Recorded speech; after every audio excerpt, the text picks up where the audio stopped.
दोस्तों, आपको थायराइड की बीमारी हाइपोथायराइडिज्म के बहुत से सिम्टम्स का पता तो होगा, लेकिन क्या आप जानते हैं कि थायराइड की इस बीमारी में हेयर फॉल और मेंटल स्ट्रेस भी हो सकता है? क्या नाखूनों से हम थायराइड की इस बीमारी का पता लगा सकते हैं? थायराइड की ये बीमारी इतनी कॉमन क्यों है? इसकी क्या वजह है? क्या जो हम घरों में आयोडाइज्ड साल्ट का इस्तेमाल करते हैं, हमें कैसे पता चलेगा कि इसमें आयोडीन मौजूद भी है कि नहीं? सर्दियों या विंटर का थायराइड पे क्या असर है? इन सब सवालों का जवाब आगे आपको इस वीडियो में मिलेगा, लिहाजा आप इस वीडियो को पूरा एंड तक देखें और मेरी चैनल को ज़रूर सब्सक्राइब करें। हेलो एवरीवन, मैं हूं डॉक्टर जावेद। आज बात करेंगे थायराइड की इसी बीमारी के मुतालिक जिसे हाइपोथायराइडिज्म कहते हैं। ये बीमारी बहुत ज़्यादा कॉमन है, ख़ासकर औरतों में, और बहुत से लोग ऐसे भी हैं जिनको पता ही नहीं चलता कि उनको ये डिज़ीज़ उनमें मौजूद है, क्योंकि जो सिम्टम्स उनमें हैं वो तो समझते हैं शायद ये थायराइड के सिम्टम्स हो ही नहीं सकते, या उन्होंने कभी थायराइड का टेस्ट करवाया ही नहीं होता है। ये गलतफहमी उनके लिए जानलेवा साबित हो सकती है। पहले मैं बताऊंगा आपको कि ये थायराइड ग्लैंड होता क्या है और उसके क्या फंक्शंस हैं। ये थायराइड ग्लैंड हमारी गर्दन के बीच में एक छोटा सा बटरफ्लाई शेप्ड ग्लैंड होता है, जिसका काम होता है थायरॉक्सिन हार्मोन को सिक्रीट करना। थायरॉक्सिन हमारे जिस्म के तकरीबन हर सेल और टिश्यू के मेटाबॉलिज्म के लिए बहुत ज़्यादा ज़रूरी है, और इसीलिए थायराइड की डिजीज़ में हर एक ऑर्गन तकरीबन इन्वॉल्व हो जाता है। इस थायरॉक्सिन हार्मोन को बनने के लिए एक खास मिनरल जिसको आयोडीन कहते हैं, उसकी ज़रूरत होती है। ये आयोडीन कहाँ होता है? ये आयोडीन हमारे सॉइल में पाया जाता है, और जिस सॉइल में आयोडीन की कमी होती है, फॉर एग्जांपल सब हिमालयन बेल्ट, जो कंट्रीज़ हिमालय के दामन पर रहते हैं, वहाँ की सॉइल में नेचुरली आयोडीन की कमी है, जिसकी वजह से उस जगह पर पैदा होने वाले ग़िज़ा में नेचुरली आयोडीन की कमी हो जाती है, जिसकी वजह से ये थायरॉक्सिन हार्मोन पूरी अच्छी तरीके से बन ही नहीं पाता और हाइपोथायराइडिज्म की बहुत बड़ी वजह बन सकता है। इसके अलावा कुछ दवाइयों के इस्तेमाल से भी थायरॉक्सिन हार्मोन के बनने पर असर पड़ता है। इसके अलावा कुछ फैमिलीज़ में जेनेटिक प्रेडिस्पोजिशन इस डिज़ीज़ के लिए बहुत ज़्यादा है, यानी अगर एक फैमिली मेंबर को ये डिज़ीज़ है तो दूसरे को भी ऐसी डिज़ीज़ होने का खतरा रहता है। मेंटल स्ट्रेस के कंडीशन में भी थायरॉक्सिन हार्मोन की प्रोडक्शन कम हो जाती है, और जिसे हाइपोथायराइडिज्म होता है। एक्चुअली स्ट्रेस से क्या होता है? स्ट्रेस से एक हार्मोन जिसको कॉर्टिसोल कहते हैं वो रिलीज होता है। इसको फाइट एंड फ्लाइट रिस्पॉन्स कहते हैं। कॉर्टिसोल की ओवर प्रोडक्शन से थायरॉक्सिन हार्मोन की प्रोडक्शन मुतासिर होती है।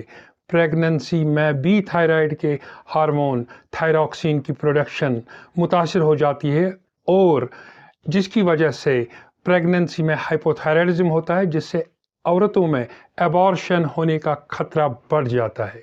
ये तो मैंने आपको बताया कि ये बीमारी कैसे होती है। अब मैं आपको बताऊंगा कि इस बीमारी के क्या अलामात हैं या क्या सिम्टम्स हैं। सबसे बड़ी अलामत इस बीमारी की है कि पेशेंट को बहुत ज़्यादा सर्दी लगती है। आखिर ये हाइपोथायराइडिज्म में पेशेंट को सर्दी लगती क्यों है? इसकी ये खास वजह है। दरअसल थायरॉक्सिन की कमी से बॉडी की मेटाबॉलिज्म कम हो जाती है, जिससे हीट प्रोडक्शन कम हो जाती है और हमें ज़्यादा सर्दी लगती है। और दूसरा, थायरॉक्सिन की कमी से स्किन की तरफ ब्लड फ्लो कम हो जाता है, जिससे भी हमें सर्दी लगती है। इसके अलावा थायरॉक्सिन के हार्मोन की कमी की वजह से बॉडी में हीट डिस्ट्रीब्यूशन का मैकेनिज़्म बुरी तरह मुतासिर होता है, जो भी सर्दी लगने की एक अहम वजह बन सकती है।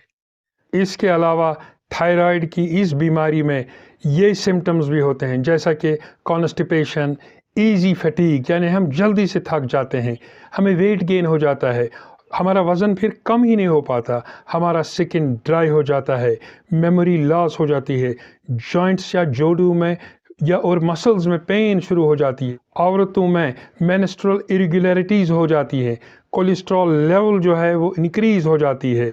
ये तो रहे कुछ सिम्टम्स थायराइड के जो बहुत कॉमन है, लेकिन कुछ और चीज़ें भी होती हैं थायराइड की डिजीज़ में, जैसे हेयर लॉस होना।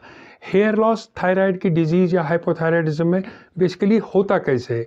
जब थायरॉक्सिन की कमी हो जाती है हाइपोथायराइडिज्म में, जो थायरॉक्सिन हमारे हेयर फॉलिकल्स के ग्रोथ के लिए बहुत ज़्यादा ज़रूरी है, जिससे नॉर्मल हेयर ग्रोथ साइकिल मुतासिर रहता है। इसके अलावा भी मैंने आपको पिछले वीडियो में कहा कि हमारे हेयर में एक ख़ास प्रोटीन होता है केराटिन, और जब थायरॉक्सिन की कमी होती है तो ये केराटिन की प्रोडक्शन जो है वो कम हो जाती है, जिससे हमारा हेयर्स थिन हो जाते हैं, ब्रिटल होते हैं और ईज़िली फॉल करते हैं, जिसकी वजह से हमारा हेयर ग्रोथ साइकिल मुतासिर होता है और हमें ज़्यादा से ज़्यादा हेयर फॉल भी होता है।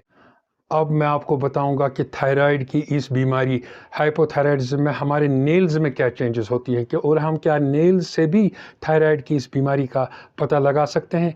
पहले तो जो हमारे नेल्स होते हैं स्लोली ग्रो होते हैं, ज़्यादा ग्रोथ इनमें होती नहीं है, या इनके कलर येलो कलर इनमें हो सकता है, या ये थिकन्ड हो सकते हैं, रिजिड हो सकते हैं नेल्स, स्पून शेप्ड और ब्रिटल ये नेल्स हो सकते हैं। अब मैं बात करूंगा कि हाइपोथायराइडिज्म की इस बीमारी पर सर्दियों या विंटर का क्या असर होता है। दरअसल सर्दियों में जो होती है सनलाइट बिल्कुल कम हो जाती है, जिसकी वजह से हमारी बॉडी में विटामिन डी की कमी हो जाती है। विटामिन डी हमारे थायरॉक्सिन हार्मोन के बनने के लिए बहुत ज़रूरी होता है, और जब इस विटामिन की कमी होती है तो थायरॉक्सिन की नेचुरली कमी हो जाती है और हमें ज़्यादा सर्दी का एहसास होता है। दूसरा, कोल्ड इंटॉलरेंस से स्ट्रेस बढ़ जाता है।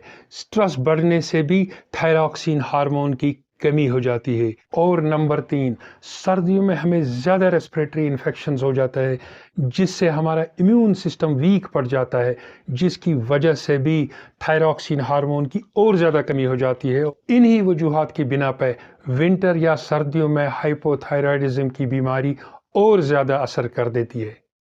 वीडियो के आखिर में मैं आपको बताऊंगा कि घरों में जो हम साल्ट, आयोडाइज्ड साल्ट का इस्तेमाल करते हैं, बहुत सारे लोग ये भी कहते हैं कि वो तो आयोडाइज्ड साल्ट का इस्तेमाल करते हैं, लेकिन फिर भी उनमें ये हाइपोथायराइडिज्म की बीमारी इतनी ज़्यादा कॉमन क्यों है।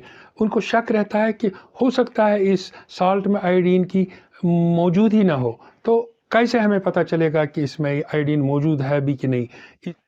इसके लिए एक सिंपल टेस्ट है जिसको आयोडीन टेस्टिंग किट कहते हैं। ये ऑनलाइन अवेलेबल होता है और हम इजीली इससे अपने साल्ट का आयोडीन कंटेंट चेक कर सकते हैं। चूँकि अब ये वीडियो बहुत लंबा हो जाएगा, इसलिए इस बीमारी के प्रिवेंशन और ट्रीटमेंट के मुतालिक हम अगली वीडियो में बात करेंगे। अगर आपको ये वीडियो अच्छा लगा हो और आपको इस वीडियो से कोई नॉलेज मिली हो तो काइंडली मेरे इस वीडियो को लाइक और शेयर करें, और हाँ, मेरी चैनल डॉक्टर जे को ज़रूर सब्सक्राइब करें, ताकि आइंदा भी मैं आपके लिए ऐसी ही मालूमाती और नॉलेजेबल वीडियोस लाता रहूं। मिलते हैं हम अपने अगली वीडियो में इस उम्मीद और इस वादे के साथ कि आप सब मेरे साथ खुश होंगे और सेहतमंद होंगे। तब तक मैं डॉक्टर जावेद आपसे इजाज़त लेता हूँ।